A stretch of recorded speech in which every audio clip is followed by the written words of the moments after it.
Hello, I am Mantastic and Fantastic, and today I'm going to be talking about the April 14th to 15th Godfest that is debuting tomorrow. So, as with any Godfest, the decision of whether or not to roll rests solely upon your own monster box as well as your own personal goals. Just because XYZ card is powerful or meaningful for the average player, it may be redundant or pointless for yourself because you don't have the tools to utilize them correctly. So again, just because I may say a card is good or other players may say this Godfest is good or bad does not mean you have to follow everything to the T. So this Godfest is coming tomorrow, and the timing is a little silly because Gung Ho did announce that they are bringing back the Heroine Rare machine on Monday. So the Godfest is on the weekend, Heroine's on Monday. And for the most part, Heroine tends to have much stronger value overall by comparison, so it makes it a little more challenging to justify rolling in a Godfest, especially if you own none of the cards from that special rare machine.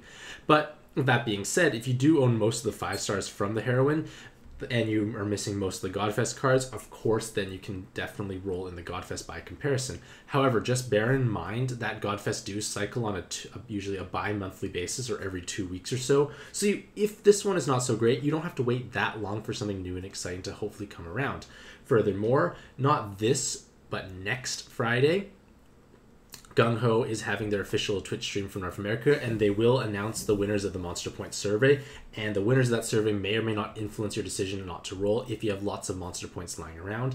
On a bit of a side note for Monster Points, if you are trying to hit that 1 million threshold for purchasing whatever card is featured, rolling in the Heroine is technically a better stone to Monster Point ratio than rolling in Godfest, because you are guaranteed 15,000 Monster Points per roll at the worst, so 10 stones for 15,000 Monster Points. It's hard to beat that from the rare machine. There could be like, say, 3,000 or 5,000 Monster Points, but you get to roll twice, so you're usually going to come out ahead in the Heroine overall. So Godfest overview. So basically, Godfest nowadays, they will feature 20 6-star Godfest exclusives at varying rates. Some of them will have slightly higher rates, others will have lower ones. But the point of the matter is, if it is available and featured, you can actually roll them. On the flip side, if a Godfest exclusive is not featured, or it means it's simply just not available. So the 11 at the bottom, which includes, say, Yogg and Kaede, are unavailable to be rolled during this Godfest. But by comparison, the other 20 can be at least achieved.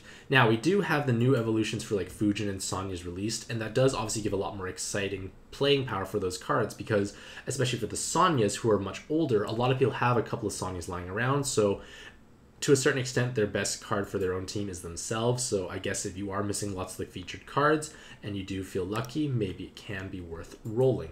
However, you do want to obviously try and wait to line up all the desirable cards if at all possible.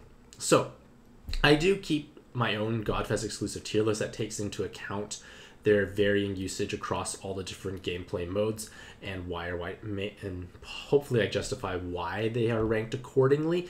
However, again, even if a card is ranked lowly, Gung Ho is starting to push out new evolutions for cards. Like, for example, the Sonyas were very lackluster for about a year or two almost, and now they're incredibly powerful and valuable because they received these mega awoken evolutions. It's really just an awoken evolution, but they call it mega because maybe that they become animated, so that involves being mega awesome, or maybe because they're rare to roll, so you feel mega good about yourself. I don't know. I'm not in charge of naming things, but some things are just a little silly overall. So in terms of changes from the last posting I did for my Godfest reviews, I've brought Ilm down from S, and the reason why Ilm was ranked S, and a lot of people have been asking, is because Ilm is somewhat instrumental or invaluable for ranking dungeon farming. Or not farming, scoring well in ranking dungeons, because the casino gameplay style is essentially using a 7x6 board, making a bi-elemental board, and then swiping as fast as humanly possible. That motion itself will enable you to hopefully get lots of combos, so you're basically saving yourself as much time as possible and then generating a high combo count, as well as dealing large amounts of damage, because you have things like Yogg paired with Ilmina, and you do more than enough damage to hit the damage cap. However, North America doesn't seem to really be getting ranking dungeons at any reasonable rate or pace, so my hopes were, like, if we were in Japan, Ilma would be incredibly powerful and desirable because they get like 2 to 3 times the amount of ranking dungeons we have.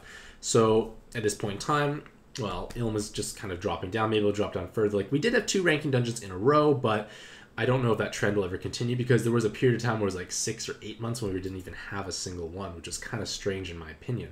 So that's why Ilm was ranked so highly, because it made getting a crown in ranking dungeons almost guaranteed, especially if you had lots of Ilms at your disposal.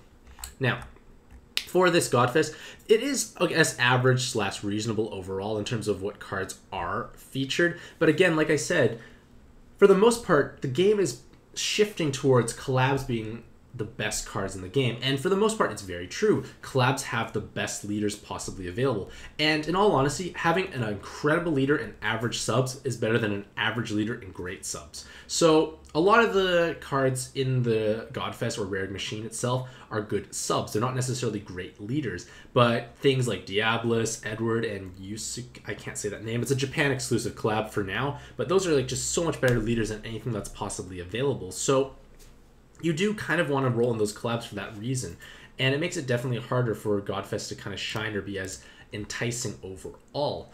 Now, like I said, this is a reasonable one, but again, Heroine is coming back. And again, if you don't have Heroine cards, it may be honestly worth just waiting and rolling in those a little bit, because they do have lots of value. Like, you can roll Sheenas and Mitos, and those two are incredibly powerful. Now, with that being said, the future Godfest exclusive trading post is going to come at some point in time. The name may differ when it's released, because again, mega evolutions and naming is hard. But basically the gist of the trading post is that you are able to trade four 6-star Godfest exclusives for a card of your choice. Now, that pool of available cards you can trade from will vary from card to card, and if it's for a seasonal collab, you are able to trade those rare seasonal cards that you didn't like. So for example, let's say you really want Edward, but you're like me and rolled 2 King Bradleys on Mantastic and no Edward. Well, I could trade the 2 King Bradleys plus 2 other 6-star Godfest exclusives and gain Edward. Pretty amazing overall. Basically, I'm trading out 200,000 monster points for a card of my choice. And this is actually very important, because we can, in theory, possibly gain cards like Beach Fujin, which means you don't need to have a Fujin style active from the monster point survey. You can just trade for it. So you're basically trading 200,000 for a million versus a million. Most people probably go for the 200,000 route. So with that being said, like, you don't want to ever sell away a 6-star Godfest exclusive, because you can trade in for them. However, looking at the Sonias and judging based on the trend that's occurring, a lot of the 6-star Godfest exclusives will probably receive Mega Awoken Evolutions, which means they might be transformed into something incredibly powerful. Red Odin, who's been somewhat obsolete for a period of time now because 3 skill boost is no longer that special, might end up becoming one of the most valuable cards to have in the game. We don't know, because like, look at the Sonias. They got changed so dramatically to the point where like you barely recognize them anymore, because they do so much more than they used to. So I would never sell a 6-star Godfest exclusive, even if I have multiple duplicates. So just keep that in mind. Now, in Japan, they did release, or not release, they announced the future release of a 7-star Godfest exclusive. It is incredibly powerful. If you want to read more about it, click here. I might do a post or video in the future just highlighting it as well. So, kind of jumping back into the Godfest mindset. Basically, Godfest, the Rare Machine in general will feature or highlight specific Pantheon cards at a higher rolling rate. However, when Godfests go live, the featured cards go back down to the normal rolling rates to make room essentially for the Godfest exclusives that are kind of moving in. So with that being said, it is harder to roll Pantheon cards overall, but it is still definitely better to roll in Godfest, because for the most part, the 6-star Godfest exclusives are superior than the 6-star Pantheon cards. So this is not an exhaustive list of all the cards that are currently available. I'm just kind of highlighting what I feel are the more noteworthy ones. Again, you should always check the lineup roster for any time before rolling the event to see what is available, and if it's not going to have merit for yourself. So some of the feature cards that I want to pull out are Aphi, Uranus, and Cronus, and all 3 of those cards have 777 combo awakenings, so they obviously have massive damage output. We do have Lu, who does have a Fujin style active, and we do, I guess, have Sari and Tsubaki, who are still meaningful cards overall. So I guess it's nice to know what is also available, but generally speaking, you want to try and target Godfest with the better featured Godfest exclusives. So I did already touch upon this and how collab cards are really the strongest things available at this point in time. So it does place a lot of competition on your magic stone usage for where you should be rolling.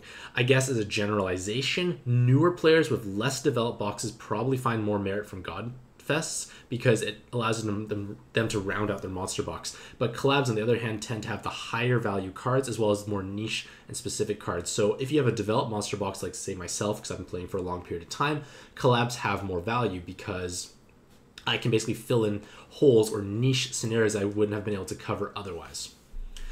So, in conclusion, like, this upcoming Godfest, like, it is average overall. Like, it is, I guess, maybe a little stronger, perhaps. But the thing is, we do have Heroine coming next Monday. So, like, where do you want to spend your Magic Stones? Something that's limited time offer that did receive massive buffs. Like, the Heroine collab or event basically has all the older cards gaining limit break, so they get bonus stats. They also get new Super Awakenings, which are incredibly powerful. Sheena can have double 7 combo or void penetration, where for killers in natural 7 combo. So there's a lot of exciting possibilities that can be opened up from the Heroine machine. So let me know what you think about this Godfest in the comments below. Hopefully you all have a fantastic day. I wish you all the best of luck in your own pad adventures. My Heroine review will come out sometime this weekend, and happy puzzling.